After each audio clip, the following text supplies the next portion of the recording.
Prepare to be stunned. Meghan Markle's attorneys recently submitted a massive 287-page urgent counter filing in reaction to King Charles stepping in on the custody matter. It's packed with 287 pages full of claims. The contents are so extreme, so detached from facts, and so erratic that word is her own legal team is said to be pulling back from association with much of it. Right now, the full document is right here in front of me. In just the last 6 weeks, she's reportedly taken on $1.9 million in loans from different places to cover the costs of putting this together. That's £1.9 million poured into attorneys who seem to be producing what amounts to dramatic storytelling dressed up as official court paperwork. What these documents present isn't a solid argument for keeping custody. It's the actions of someone in deep distress hurling every possible allegation she can muster, hoping one lands. For 30 years, I've followed courtroom fights, including ugly custody cases and bitter separations where people play rough. Yet nothing I've encountered comes close to the material Meghan's legal group has assembled. Portions are so over the top and demonstrably untrue that the whole thing could open the door to actual defamation claims directed at the king personally. The approach her side chose might even lead to serious legal repercussions for them. Before getting into the particular allegations, let's clarify the bigger picture. Meghan realizes her position is weakening fast. Her financial collapse is exposing a lot. Courts in California are shifting against her. Authorities concerned with child welfare are looking into matters. Now, the British monarch, backed by endless funds and cross-border legal authority, is pursuing access to the kids. This isn't someone arguing from advantage, it's raw desperation driving her moves. And desperation leads to rash decisions. What follows is a clear example of what happens when that kind of panic gets fueled by nearly £2 million worth of legal help ready to draft anything requested. Begin with the main charges highlighted right at the start of her urgent submission, the ones that stand out most. First major claim. King Charles is masterminding a calculated effort to turn the grandchildren against their parents and to carry out an international abduction, all driven by racial bias and a desire for payback. Those are the precise terms used. She's charging the British sovereign with scheming to abduct his own grandchildren over prejudice toward his son's wife and retaliation for the couple's exit from royal duties. Here's why that falls apart completely. To begin with, a grandfather come abduct family members. He's not some outsider grabbing kids randomly. He's the grandparent going through legitimate court processes to address what he sees as genuine risks. Next, the racism angle. She's leaned on this accusation repeatedly to the point it feels like a worn-out tactic. Charles personally escorted her during the wedding ceremony. He covered expenses for the event. He embraced her as part of the family circle. While they served as working royals, he provided millions of pounds in support. Multiple opportunities came to rejoin without harsh penalties. Yet the moment he acts to shield the grandchildren from financial ruin and possible legal trouble involving the parents, he's suddenly branded prejudiced. That's ridiculous. It disrespects real experiences of discrimination.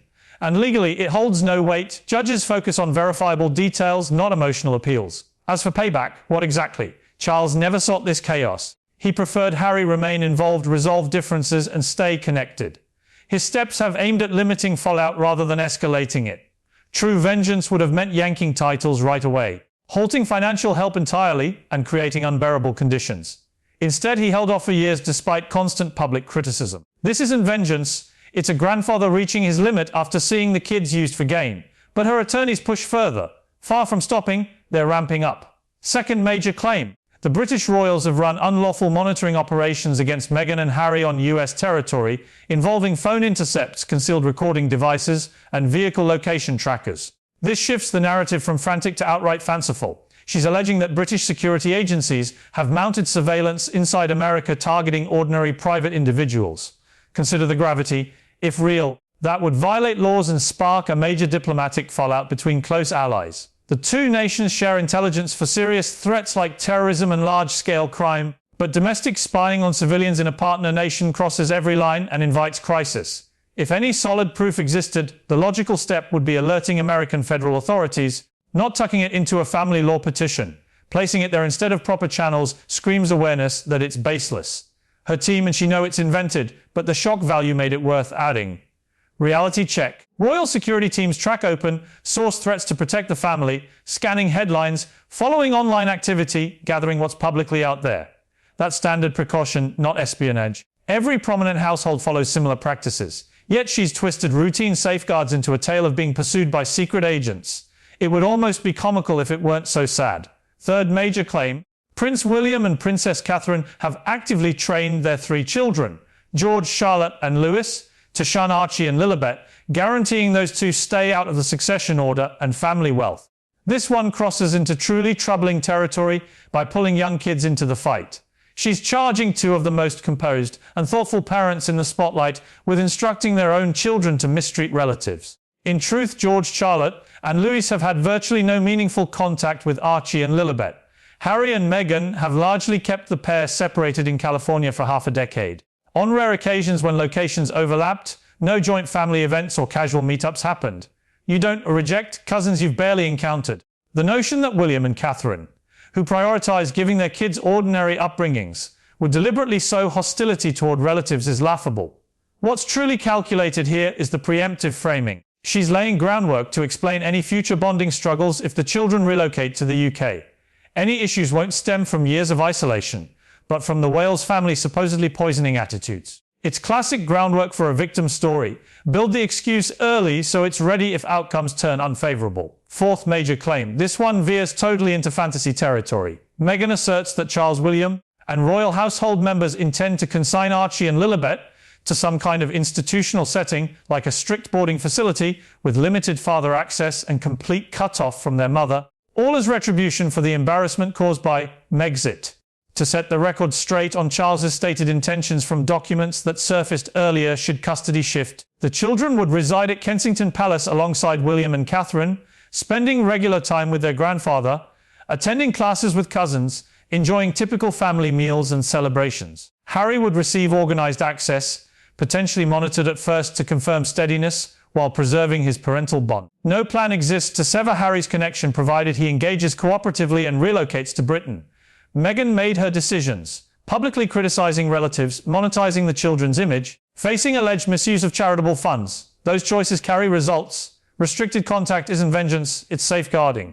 Yet she's recast a proposal centered on security, family ties, and routine as some gothic horror of imprisonment and erasure of their mother's memory.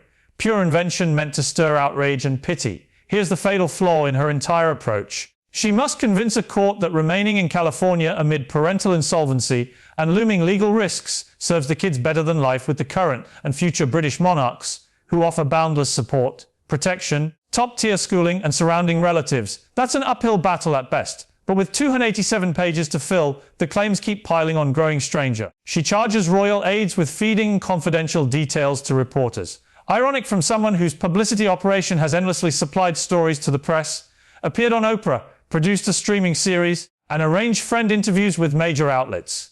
She faults Charles for cutting financial support post-departure. They sought freedom, they received it. That's not scheming, it's natural outcome. She even levels an astonishing charge against the late Queen Elizabeth, claiming she privately criticized Meghan's mothering to high-level staff before passing. The Queen renowned for never airing negativity publicly, upholding grace to the end, and receiving Meghan graciously despite tensions. Attacking someone deceased who can't respond marks peak desperation. Yet something stands out about this massive filing across all 287 pages. Meghan never once directly counters the core worries Charles raised. He points to insolvency harming the children financially. She sidesteps disputing the debt, calling it irrelevant. He notes millions earned commercially from the kids without required child actor protections. She offers no proof of proper records, dismissing it as small paperwork error. He submits former employee accounts of neglect and showy caregiving. She ignores the substance, labeling sources bitter ex-workers. He displays records of questionable financial moves using Lilibet's identity. She explains nothing, framing it as routine planning. Pattern clear, no real rebuttal to the evidence. Instead, pivot to charges of prejudice, vengeance plots, anything to avoid facing documented financial wrongdoing and child commercialization. California family judges spot evasion instantly. They've handled contentious cases forever. Several respected family law voices who've examined the submission weighed in directly. Prominent California attorney Laura Wasser observed that it feels closer to a publicity statement masquerading as legal paperwork than an actual motion. The charges inflame but lack solid backing. Another leading practitioner, Christopher Melcher, noted that flooding a custody case with so many plot theories often signals a client ignoring counsel's guidance. No skilled advocate would push this tactic. Most concerning, an inside source from her representing firm expressed worry that the submission risks professional penalties, with certain assertions unverifiable and potentially damaging to their standing. That's huge. When your attorneys fear reputational harm from handling your matter, the outlook is grim. Several parts of her own document end up bolstering Charles's arguments more than weakening them. On page 47, her team states the children were intentionally kept from public view to guard privacy and emotional well-being, unlike royal treatment of any others. Pause there, she's confessing to purposeful seclusion. Charles's side will highlight that admission confirmation of cutting the children off from relatives, everyday kid experiences, an external world under tight oversight. On page 89 comes another revealing line. Meghan has overseen every element of the children's commercial ventures to guarantee proper portrayal and equitable pay. That's an outright acknowledgement of profiting from their image personally.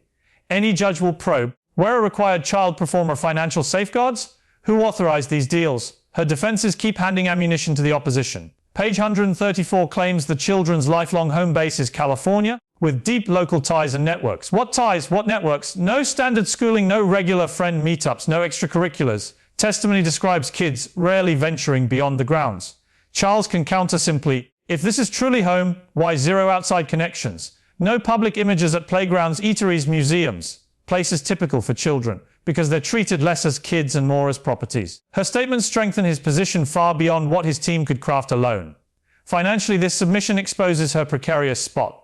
Reportedly, $1.9 million was scraped together through scattered private advances from show business associates, temporary funding tied to uncertain future publishing deals, and supposedly funds linked to her Soho House contact Marcus Anderson. That's no long-term fix. She's sinking under obligations, taking on fresh debt to sustain a custody fight headed for defeat, all while insolvency overseers close in and lenders press for repayment. Family courts weigh economic security heavily. A guardian carrying $23 million in liabilities, reliant on loans for legal fees, and staring down possible fraud prosecution shows anything but steadiness. By contrast, Charles commands vast means, residences, official protection, complete provision, without needing credit.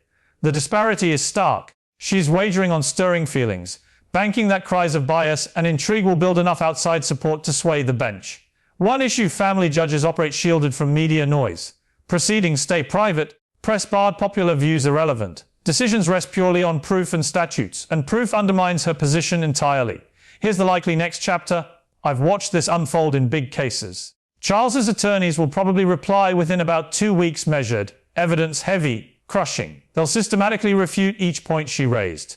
They'll supply counter proof against her theories. They'll demonstrate internal contradictions throughout her filing. Crucially, they'll center the kids of welfare, presenting employee statements, money breakdowns, exploitation indicators, and a secure British alternative. The judge will compare emotional speculation versus concrete records. Facts will prevail. But Meghan's wild charges, leveling them at Charles, the royals, even UK intelligence, open potential defamation exposure. The monarch could pursue libel action over baseless criminal claims in court filings aimed at blocking grandparent access. Usually beneath royal dignity to sue individuals, but when falsehoods target his integrity, his late mother's, and seek to deny family ties, it's different. He might countersue in UK venues or California civil court, forcing proof or retraction under oath. Failure to substantiate since they're unfounded means liability, possibly huge payouts atop existing burdens, worsening collapse. Her tactics are digging her deeper. Notably, Harry features minimally in the document. His name shows up as joint filer, but the aggressive phrasing charges tone, it's all Meghan.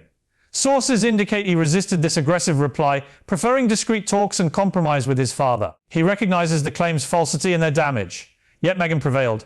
This is her plan, funded on borrowed funds. Harry rides along regardless. Tragically, every line here torches any path for him to mend fences. Accusations against his father, brother, and birth institutions scorch remaining connections. Reconciliation after labeling Charles racist and conspiratorial. After charging William with teaching cruelty. Unlikely. This guarantees if she falls, Harry loses too. His kids, relatives, any return possibility. If she's sinking, she's dragging him under. That's possession, dominance, resentment, not partnership. One last telling excerpt from Near the Close, page 2063. Her counsel asserts Miss Sussex has forged a thriving standalone brand and enterprise, proving independence from royal fund sway or status, achieved purely through personal talent and effort. The gap from reality is staggering. Thriving how? The preserves line that flopped. The ended streaming partnership, the podcast labeled exploitative and dropped. She's insolvent, scraping $1.9 million just for counsel. No revenue streams, no solid ventures. Yet the self-image of triumphant self-made success persists. Not assurance, pure denial, total break from truth. That mindset will prove costly. Courts decide on facts, not self-created illusions. My forecast: in roughly a month, Charles's counter obliterates her claims. The judge pierces the plots, sticks to evidence. Insolvency review wraps, likely pushing fraud referrals to authorities. That, plus child welfare input and custody motions, tip scales. She'll face a fork. Agree to relocation to Britain with Harry or contest and lose while piling debt. She'll contest. Her nature favors dramatic defeat over quiet acceptance. Ruling goes against her. Children move under Charles's oversight. Harry granted access on return to UK. She forfeits custody, narrative control, public image. Everything battle for vanished. Blame will fall everywhere else. Prejudice, press, heartless royals. Harry's failings. Never her actions, never accountability. Always external plots. But observers will recognize reality: a person who treated offspring as revenue sources, misused charitable contributions, drove into ruin, lashed out at helpers, now meeting outcomes. The late Queen cautioned Harry. Diana would feel sorrow. Charles extended aid. William issued warnings. Harry picked Meghan. Now he witnesses her jeopardizing the children's stability because victory matters more than their good. Archie and Lilibet merit more. Loving grandparents, cousin friendships, protective relatives, free of exploitation. They deserve royal roots, not the Sussex spectacle. So share your thoughts below. Does this filing represent a devoted mother's fierce protection of her kids, or a controlling personality's final resistance to losing grip? I have my view clear. Soon, California courts will demonstrate that invented narratives can't override hard proof. Subscribe immediately. The upcoming release will shock. I'll detail Charles's freshly lodged response, charges against Meghan, proof submitted, witnesses lined up. It's crushing. You need the full breakdown. Hit subscribe, turn on notifications, spread this widely. We're witnessing a defining royal custody clash. Documents it public. Meghan's polished image unravels. Live. Subscribe today. Tomorrow's video arrives. Believe me, Charles's team's discoveries will floor you. This marks the conclusion.